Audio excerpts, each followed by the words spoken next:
স্বাগতম প্ৰিয় শ্ৰোতাসকল ধাৰাবাহিক উপন্যাস পাঠ অনুষ্ঠানত আমি পাঠ কৰি আছোঁ বাংলা ভাষাৰ পৰা অসমীয়া ভাষালৈ অনুবাদ কৰা এখন ৰহস্যময় উপন্যাস মৃত্যু অভিজ্ঞতা মূল লেখক হুমায়ুন আহমেদ অনুবাদ কৰিছে ৰাজীৱ ফুকনে এয়া নৱম অধ্যায় যিদিনা ৰাতি আপোনাৰ স্বামী অসুস্থ হৈ পৰিছিল সিদিনা ৰাতি কি হৈছিল সেইটো কওক একো বাদু নিদিব আৰু একো যোগো নকৰিব সূক্ষ্ম ডিটেইলছবিলাকো ক'ব লাগিব নেকি ক'ব ৰাতি 10টাৰ পিছৰ পৰা ক'বলৈ আৰম্ভ কৰোঁ তাৰ আগত ক'বলগীয়া একো নাই কওক নেইল পলিচ লগোৱা শেষ কৰি কওক মই বিচাৰোঁ কথা কওঁতে আপুনি মোৰ চকুলৈ চাই কথা ক'ব কোনোবাই বেলেগ ফালে চাই কথা ক'লে মোৰ অস্বস্তি লাগে ৰুবিনাই নেইল পলিচ লগোৱা শেষ কৰিলে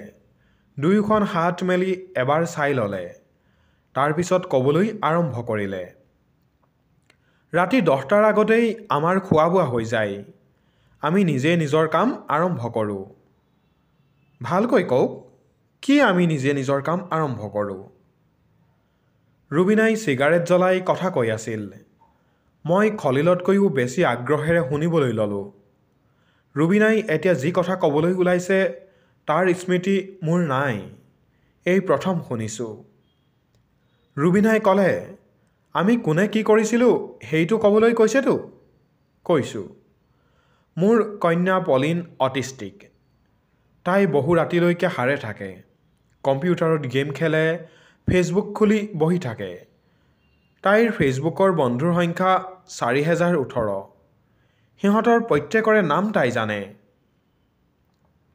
মোৰ স্বামী ষ্টাডি ৰুমৰ দৰ্জা বন্ধ কৰি সোমাই থাকে কিতাপ পঢ়ে লিখালেখি কৰে প্ৰতিনিশা আধা ঘণ্টা মেডিটেশ্যন কৰে মই কোনোদিনে সেইটো ৰুমলৈ নাযাওঁ মই থাকোঁ বেডৰুমত প্ৰায় প্ৰতিদিনে ৰাতি ভূতৰ চিনেমা চাওঁ চিনেমা চাই থকাৰ মাজতে এবাৰ আহি ডালিমৰ ৰস খাওঁ মই দুগিলাচকৈ ডালিমৰ ৰস খাওঁ ৰাতিপুৱা এগিলাচ ৰাতি এগিলাচ ডালিমৰ ৰস খাই পলিনক এবাৰ চাই আহোঁ মোক দেখিলে পলিনে কয় ডোণ্ট ডিষ্টাৰ্ব মি প্লিজ মই কওঁ আই লাভ ইউ পলিনৰ ৰুমৰ পৰা নিজৰ ৰুমলৈ আহোঁ চিনেমা শেষ কৰি শুই পৰোঁ সিদিনা ৰাতি মই পাৰ্পল স্কাই নামৰ এখন ভূতৰ চিনেমা চাইছিলোঁ চিনেমাৰ মাজতে ডালিমৰ জুচ খাবলৈ গৈ দেখোঁ টেবুলত ডালিমৰ জুচ নাই কাম কৰা বাইজনী নতুন তাই জুচ বনাই তাত দুটুকুৰা বৰফ দি ধোৱা টেবুলত থৈ দিবলৈ পাহৰিলে মই গ'লোঁ পলিনৰ ৰুমলৈ পলিনে ক'লে ডোণ্ট ডিষ্টাৰ্ব মি মই ক'লোঁ আই লাভ ইউ নিজৰ ৰুমলৈ আহি চিনেমাখন শেষ কৰি শুই গ'লোঁ কিমান সময় শুই আছিলোঁ ক'ব নোৱাৰোঁ টোপনি ভাঙিল পলিনৰ হেঁচুকনিত খোলা দৰ্জাখনেৰে তাই সোমাই আহিছিল মোক টোপনিৰ পৰা জগাবলৈ চেষ্টা কৰিছে মই ধৰ্মৰাই উঠি বহি ক'লোঁ কি হ'ল মা পলিনে কান্দি কান্দি ক'লে ঘৰত ভূত সোমাইছে ভূতটোৱে কি কৰিছে মোক ডিষ্টাৰ্ব কৰিছে কেনেকৈ ডিষ্টাৰ্ব কৰিছে গু গু ঘট ঘটকৈ শব্দ কৰি আছে দৰ্জাত আঁচুৰিছে ব'লা চাওঁ পলিনে ক'লে মই নাযাওঁ তুমি চাই আহা ভূতটোক খেদি থৈ আহিবা মই পলিনৰ ৰুমলৈ গ'লোঁ তাৰ পৰা গ'লোঁ ষ্টাডি ৰুমলৈ ভূতৰ ৰহস্য ভেদ হ'ল মোৰ স্বামী অজ্ঞান হৈ পৰি আছে মজিয়াত গু গু শব্দ হয়তো তেওঁৱে অলপ আগলৈকে কৰিছিল তেওঁ ৰুমত ভগা গিলাচৰ টুকুৰাত ডালিমৰ ৰস লাগি আছে এম্বুলেঞ্চৰ বাবে ফোন কৰিলোঁ ৰবিক ফোন কৰিলোঁ তেওঁক হাস্পতাললৈ লৈ গ'লোঁ খলিলে ক'লে ডাক্তৰে ফুড পয়জনিঙৰ চিকিৎসা কৰিছিলনে ষ্টমাক ৱাছ কৰিছিলনে নাই তেওঁলোকে মাইণ্ড ষ্ট্ৰক বুলি ধৰি লৈছিল তাৰ চিকিৎসা কৰিছিল মই সঁচা কথা কৈ থকা যেন লাগিছেনে কিন্তু কাম কৰা বাইজনী নতুনকৈ অহা বুলি কোৱা কথাষাৰ মিছা মই যিমান দূৰ জানো ছালমা নামৰ মানুহজনী আপোনাৰ স্বামীৰ মৃত্যুৰ পিছত জইন কৰিছে নহয় জানো? হয়। এই মিছা কথাটো কিয় ক'লে? নাজানো কিয় ক'লোঁ। খলিলে ক'লে, মই জানো আপুনি বহুত সজাই পৰাই ক'বলৈ গৈছিল। সজাই পৰাই ক'বলৈ গ'লে বহু অপ্ৰয়োজনীয় কথা সোমাই পৰে। আপোনাৰো তেনেকুৱা হৈছে। হ'ব পাৰে। আপোনাৰ ছোৱালী পলিনে তাইৰ দেউতাকক বহুত ভাল পায় আপুনি কৈছিল নহয় জানো? অঁ। তাই দেউতাকৰ সৈতে ৰাতি সাৰে থাকি কম্পিউটাৰ গেম খেলে। অঁ।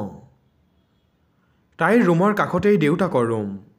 তাই ভূত দেখি দেউতাকৰ ওচৰলৈ নগৈ আপোনাৰ ওচৰলৈ আহিল কিয়? নাজানো। মোৰ ধাৰণা পলিন আপোনাৰ ওচৰলৈ অহা নাছিল। আপুনি ভূতৰ চিনেমা চাই। ভূতৰ শব্দ আপুনিহে শুনিব লাগে। তাৰ উপৰি অটিষ্টিক শিশুৱে ভূতক ভয় নকৰে, ভয় কৰে মানুহক। ৰুবিনাই একো নক'লে। তাই অলপ ভয় খাইছে। ঘনে ঘনে চিগাৰেটত টান মৰা দেখি তেনেকুৱাই লাগিছে। খলিলে ক'লে, কাম কৰা মানুহজনীৰ কথালৈ আকৌ আহিছোঁ। যিদিনা ৰাতি আপোনালোকৰ ঘৰত মানুহজনী নাছিল নহয় জানো? অঁ। কাৰ্ডেৰে ডালিমৰ ৰস বনায়নে? নবনায়?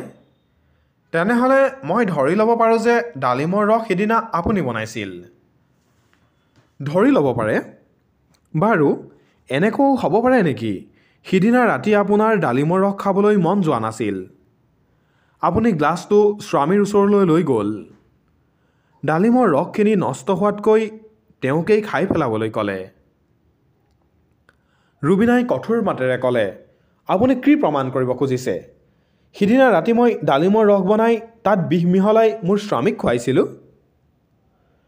মই একো প্ৰমাণ কৰিব খোজা নাই। মই অনুমানৰ কথা কৈছোঁ। বিশ্বাসযোগ্য চিনেৰিঅ' এটাৰ সৃষ্টি কৰিবলৈ চেষ্টা কৰিছোঁ। তাৰ বেছি একো নহয়। আজিলৈ জেৰা কৰাটো স্থগিত ৰাখিব পাৰিনে?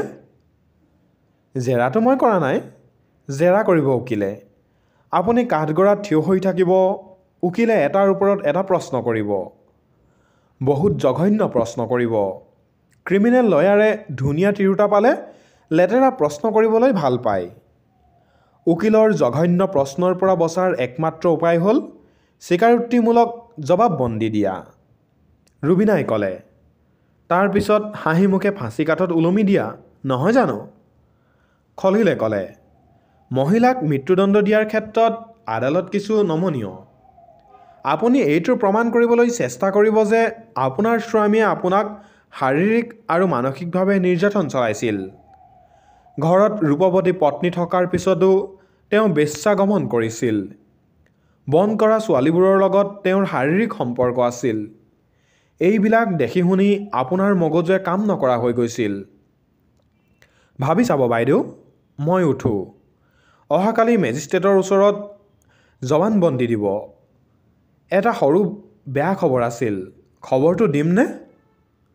দিয়ক। আপোনাৰ ভাল খবৰবোৰো বেয়া খবৰৰ দৰেই।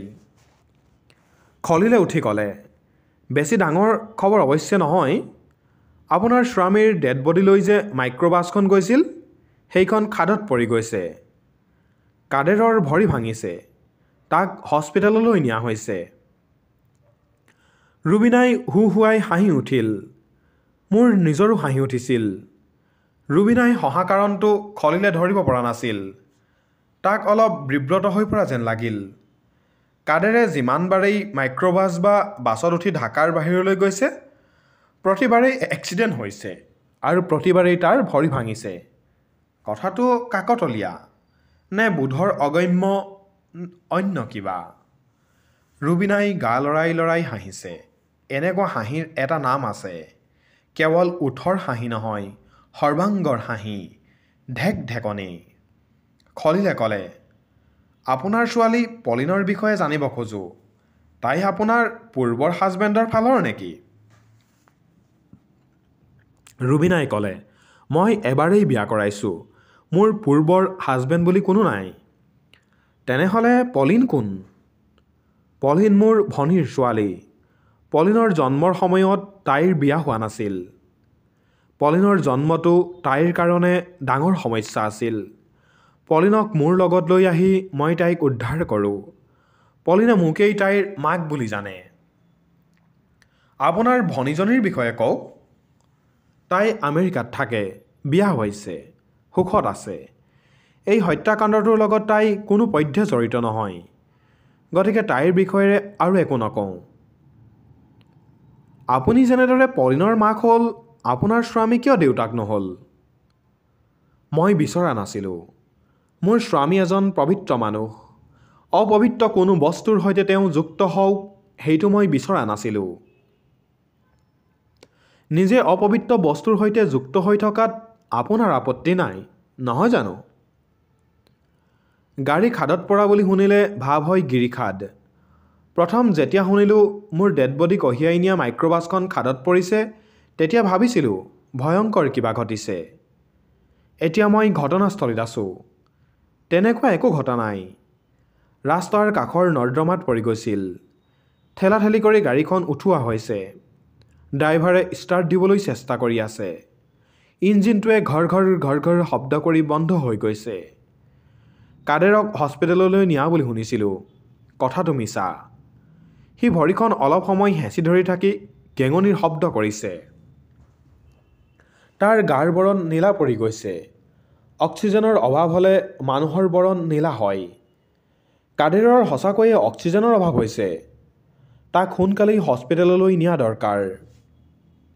এক্সিডেণ্ট হৈছে শালনীবাৰীৰ ভিতৰৰ ৰাস্তাত। ওচৰে পাজৰে মানুহ-দুনুহ নাই। অকল পুলিচৰ জীপ এখন আছে। মাইক্ৰ'বাছখন জৰীৰে জীপৰ সৈতে বন্ধা আছে। টানি নিয়া হ'ব। মাইক্ৰ'বাছখন যেতিয়া গুচি যাব, তেতিয়া বাৰু ময়ো সিহঁতৰ লগতে যাম নেকি? নে মই অকলে পৰি থাকিম শালনীবাৰীৰ মাজত? কি হ'ব একোৱেই নাজানো। মোৰ ঠাণ্ডাটো তীব্ৰতৰ হৈ আহিছে। হিম শীতল বতাহ এচাতি বিশেষ কোনোবা এটা দিশৰ পৰা আহিছে। সেই দিশটো উত্তৰ, দক্ষিণ, পূব নে পশ্চিম কোনে জানে?